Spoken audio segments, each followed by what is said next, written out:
మీరు అడిగినట్టు రాజకీయం అనేది నేను కాదు అని అంటున్నా. కాకపోతే ఇప్పుడప్పుడే నేను ఎలాంటి నిర్ణయం అనేది తీసుకోలేదు.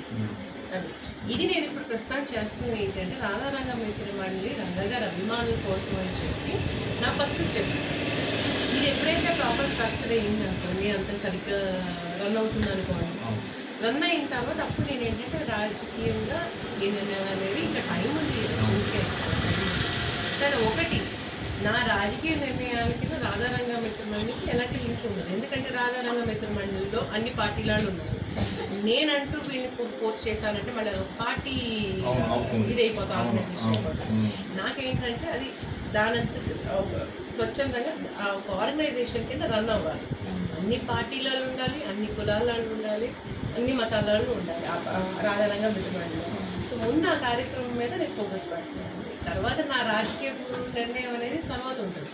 అది దీన్ని ఇన్ఫ్లుయెన్స్ చేయకుండా నేను ఫ్యూచర్లో కాపాడుకుంటాను ఆర్గనైజేషన్.